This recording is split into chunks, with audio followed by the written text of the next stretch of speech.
Welcome, welcome, welcome. Hey everyone. We are the NPCs. Quick heads up though, you might hear, I don't know, a stray button press. Maybe some retro console dust bunnies having a party.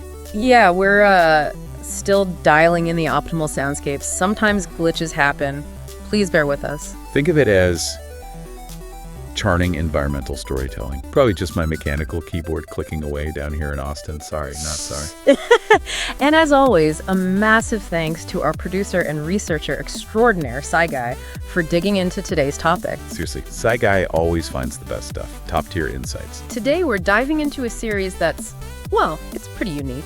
Yeah. A mashup that frankly blew my mind when it was announced way back when. Kingdom Hearts. Oh, yeah. Bringing together Disney and Square Enix's Final Fantasy. This is such a wild concept on paper, right? Yeah. Disney and Final Fantasy. But somehow, it totally worked. Mostly. I mean, it definitely grabbed a huge audience, built this whole universe people got absolutely lost in. Kingdom Hearts holds a special place for me. I grew up with classic platformers, but also those deep strategic RPGs. Seeing Final Fantasy characters from games like, Final Fantasy Tactics or the old BioWare stuff, which were huge for my love of narrative and progression, seeing them jump into this action RPG format alongside Disney, it was just fascinating. I followed those early games really closely. I appreciated how they tried to weave that narrative complexity into a completely different kind of gameplay loop. It really felt like a landmark moment in gaming mashups, bridging these different design philosophies. Oh, Kingdom Hearts. Look, I tried. I really, really did. I love big open worlds, getting totally immersed, right? And Disney Worlds plus Final Fantasy, that sounded like peak immersion. Yeah. Getting lost exploring, sign me up. But then there was a point. Uh-oh. A boss, a certain pale, spiky-haired dude. Yeah. Sephiroth. We had a disagreement. Yeah. A major one. It involved, let's just say, a lot of yelling, possibly some controller throwing adjacent movements. Oh, no. And me deciding my time was better spent literally anywhere else. I haven't really gone back since. So when we talk about this series, let's just say I have feelings. Complicated ones. Might need therapy or past gaming trauma. Well, today's topic touches exactly on that unique blend, but specifically looking at something a lot of fans have noticed over the years, the shifting role, maybe even the decline of Final Fantasy characters within the Kingdom Hearts saga as it progressed. Right, like where did Cloud and Squall and everyone go? They felt like such a huge deal at the start. Exactly. Guy's research really charts this out, how it started, how it changed, and digging into the why.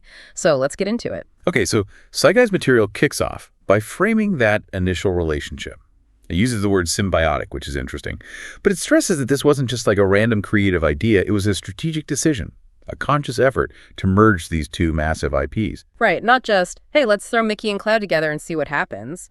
The research suggests the Final Fantasy characters were specifically brought in to lend gravitas, that sort of JRPG weight, and act as a familiar touchstone for fans of Square's big RPGs. Yeah, it sounds like they were trying to ease that traditional JRPG audience, people love Final Fantasy, into this brand new thing, Kingdom Hearts, which was really centered around Disney and, Sora. So essentially, the FF characters acted as a kind of crutch, or maybe support is a better word, while Kingdom Hearts was finding its footing. Guy's material points out this was a conscious strategy by the series director Tetsuya Nomura. Makes total sense. Launching something completely new, bring in characters people already love. It gives you a built-in audience, and it provides immediate narrative depth and that feeling of familiarity. And their role wasn't just like background cameos in those early games. The research shows characters like Leon, who of course is Squall from FF8, and Yuffie, Aerith, Cid from FF7. They were actual mentors, guides for Sora in places like Traverse Town, Hollow Bastion. Totally. And then you had Cloud and Getenhim, Sephiroth as these major optional bosses. They provided those really tough combat challenges that felt very, very Final Fantasy. Yeah, they definitely helped ground the game in those familiar JRPG tropes that were, a huge part of gaming back then. Seeing characters who felt like they had history teaching Sora the ropes, it just felt right. And Guy highlights this really crucial point. These weren't the exact same characters from the Final Fantasy games. The material is explicit. They're alternate versions. Right, that's key. It gave them creative freedom. They could adapt them to fit the Kingdom Hearts story and themes without being totally locked into existing FF canon. Exactly. It wasn't just lazy copy-pasting. They were reimagined for the KH world. Guy's notes mention things like Leon using an alias as a kind of penance, Cloud's KH1 design, maybe having some Vincent Valentine vibes. Oh, interesting. And seeing Titus, Waka, and Selphie from FFX as little kids on Destiny Islands. Even Cypher from FF8 popping up as a teenager in Twilight Town. That alternate reality thing let them integrate smoothly, but still gave fans that nod they'd appreciate. The research also suggests Nomura's own familiarity with FF7, 8, and 10 probably influenced who showed up early on, which, again, makes sense.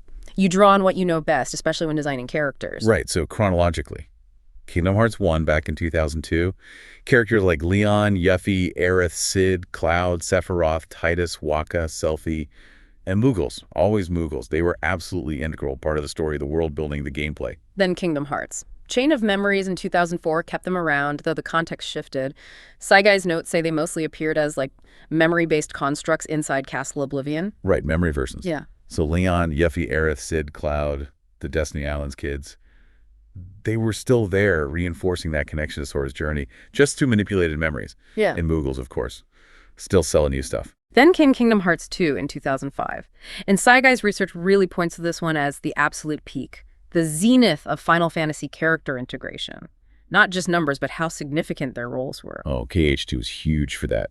You had the Hollow Bastion Restoration Committee, Leon, Yuffie, Aerith, Cid, playing this actual role in rebuilding their world within the KH story. Plus, it brought in a ton of new faces in really substantial ways. It did. Tifa from FF7 showed up. Auron from FFX was a temporary party member. He had a whole side plot in the Olympus Coliseum, which felt like a proper blend of that FF gravitas and KH action. And Gullwings, Yuna, Riku, and Pain from FFX2 showing up as these tiny little fairies working for Maleficent at first. That was definitely a choice. That choice, yeah. Plus Setzer Gaviani from FF6 as struggle opponent. Vivi from FF9 having that quiet cameo in the simulated Twilight Town. And as Cypher, Fujin, and Reijin from FF8 as rivals for Roxas. Right. And the Cloud and Sephiroth storyline in KH2 was a really big, compelling side plot for FF7 fans. Even if, still makes my controller hand twitch just thinking about it. Right. Moving swiftly on from that encounter. While KH2 was definitely the high point, Sai's material notes that this is also where you start seeing a noticeable reduction in FF character presence moving forward, especially compared to just how packed KH2 was. This was the turning point. Yeah, you can absolutely trace that decline in the later games the research covers. Birth by Sleep in 2010, big drop. Saigai notes the only really notable FF appearance is Zack Fair from FF7 having a cameo in Olympus Coliseum, and Moogles doing shop duty.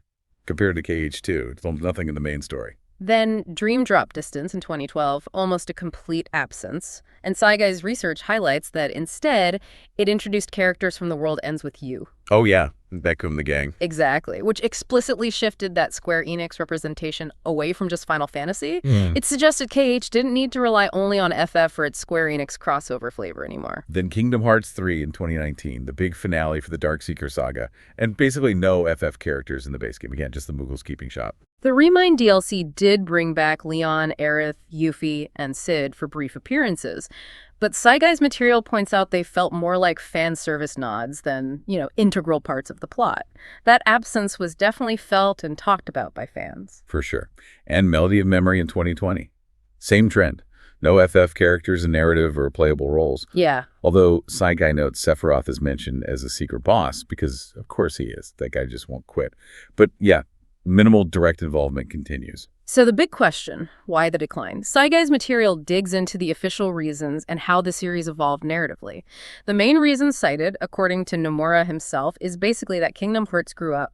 It successfully cultivated its own identity, its own really dense lore, and a huge cast of original characters. That makes a ton of sense, especially looking at modern IPs. The research says the series just didn't need the FF characters as that crutch or support anymore. Not to attract an audience, not to fill essential story roles. KH3 was wrapping up its own big saga, so the focus was naturally on its established characters and storylines. Yeah, Nomura's apparently reinforced this distinction recently, stating pretty clearly there's no canonical narrative link between the FF worlds and the KH world. They're separate. And from a story perspective, you can see it. Kingdom Hearts built this incredibly complex tapestry, I guess, of its own lore over all those games. Sora, Riku, Kairi, Organization 13th, Keyblade Masters, Nobody's Heartless, All these original concepts became the core. Right. The roles that characters like Leon or Aerith filled early on, the mentors, the guides, those roles got filled by original KH characters or even Disney characters who became central to the plot. While KH definitely shares a vibe with Final Fantasy, its core mythology is now very much its own thing. And the dev's new fans noticed the shift. That absence was a big discussion point online. Saigai's material mentions Nomura acknowledged the feedback, and he's apparently open to bringing FF characters back in some way in the future. Oh, really? Yeah, he's supposedly thinking about how they might fit in now, balancing them with the massive KH cast that already exists. So not ruling it out, but acknowledging it's tricky. Looking at the creators, Nomura's influence is obviously key here. His background designing characters for FF7, 8, 10 made their inclusion natural early on. But Saigai's research really pegs the shift towards KH standing alone on Nomura's own design vision for the series maturing. Makes sense. While Yoko Shimomura's amazing music and Kazushi Nojima's writing definitely drew on their Final Fantasy experience too, the character shift seems mostly down to Nomura wanting KH to be its own self-sufficient universe. And beyond the games themselves, Saigai looked at other KH media, and it shows the same pattern. The manga adaptations by Shiro Amano for the early games. They often featured the FF characters, sometimes even giving them extra little character moments you didn't see in the games. Oh, cool. And the old strategy guides, too. Those Brady games or Prima guides for KH1 and 2 had tons of details on the FF characters, like they were core components. But later guides, for stuff like Birth by Sleep or Dream Drop Distance, Saigai says they barely mentioned FF characters, focusing almost entirely on the original KH crew. So even the supporting media mirrors that shift in focus over time. It's like a historical record of the series' priorities changing. Saigai also dug up some fun little curiosities and cameos from the research, like that detail about Cloud's KH1 design, maybe being inspired by Vincent Valentine.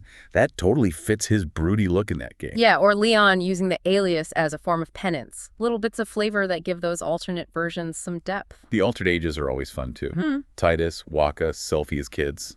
Leon and Sid being older. Cloud and Aerith roughly the same age as FF7, but their whole interaction is purely KH. Cypher as a teen bully. It really hammers home their variations, not direct copies. And the gull wings as tiny fairies is memorable. Let's go with memorable. Yeah. Saigai also points out KH1 gave some of these FF characters their first big English voice roles in a game, which is pretty neat history. Setzer from FF6 showing up just for the struggle tournament. Vivi's quiet cameo in simulated Twilight Town. Auron being dead and hanging out in the underworld adds a nice layer to Olympus. And here's a great tidbit. Riku was apparently considered for KH1. But one reason Yuffie got the slot instead was because Riku, said out loud, sounded too much like Riku, and they worried players would get confused. Oh, wow. That's exactly the kind of behind-the-scenes detail I love. It makes so much sense. Right. And Nomura naming most of the original KH characters himself, really building that distinct identity. Plus, Moogles. Always Moogles.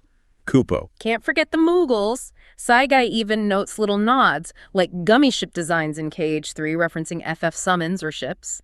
That connection is still part of the DNA, even if the main characters step back. And just to hammer it home again, Saigai confirms Nomura has stated, multiple times, no canonical narrative connection between the universes. Separate stories. Full stop. Okay, but here's where it gets really interesting, showing just how much Kingdom Hearts itself has grown. Saigai's material points out that while FF characters faded in KH Kingdom Hearts, original characters started showing up elsewhere in other Square Enix games. Yes. Sora getting into Super Smash Bros. Ultimate is the final fighter. That was huge, celebrated by fans. And there he was, reunited with Cloud and Sephiroth again, but on Nintendo's stage. That felt like such a moment, didn't it? Sora standing shoulder to shoulder with Mario and Link. It really cemented KH's status as its own major IP. And Sora, Riku, Roxas, Axel, they've popped up in mobile FF games too, like Record Keeper and Brave Exvius. It totally highlights that Kingdom Hearts is now big enough to be the guest star itself, not just the host relying on guests. Saigai also had a note about Nomura initially wanting to city a Final Fantasy to maybe include Disney characters fighting. Whoa! But they shifted to just FF characters. It suggests maybe that specific KH blend works best within KH's unique framework and maybe doesn't translate as easily outside of it. Interesting distinction. So, wrapping it all up, looking at everything Saigai pulled together, the story of Final Fantasy in Kingdom Hearts is really one of evolution, isn't it? Yep. They started as foundational supports, familiar faces to ease players in, but as KH built its own world, its own huge cast, its own complex story, They became more like sparse cameos. It's kind of bittersweet if you're a big fan of those FF characters and wanted to see more, but you absolutely see how Kingdom Hearts earned the right to stand on its own. It built something massive. Yeah. Even if Sephiroth, still salty. So salty. It's a really fascinating case study, though, how creative vision, narrative growth, even fan reactions shape a series over decades. Saigai's research makes it clear this wasn't just random, it was a deliberate choice as KH found its own voice, moving past needing that initial crutch to become this self-sufficient giant. So for you listening, if you're a Kingdom Hearts player or maybe a Final Fantasy fan who drifted away, how does this sit with you? Does having fewer FF characters change how you feel about the newer games? Do you miss seeing Cloud and Leon, or are you perfectly happy with Sora and the gang taking the full spotlight? It really makes you think about crossovers in general, doesn't it? How long should one IP lean on another? When does that support become, well, maybe unnecessary baggage as the new thing finds its own identity? And Saigai mentioned Nomura is open to bringing FF folks back, maybe in a more integrated way. So the provocative thought is, how would you even want to see that happen now? Right. Could someone like Tifa or Auron really slot seamlessly into the super dense modern KH story? Or are they maybe destined to just be fond memories, those nods to the past? Maybe Sephiroth could just show up for tea. No fighting, just tea. Huh? I wouldn't trust him near a teacup, honestly. Fair point. Well, thanks for joining us for this look into the world blending and world separating of Kingdom Hearts. We hope Saigai's insights give you something to chew on next time you pick up that Keyblade, or maybe avoid a certain silver-haired boss. We are the NPCs. Until next time. Remember, you're awesome. Never let the world tell you otherwise. Stay safe. Stay sane.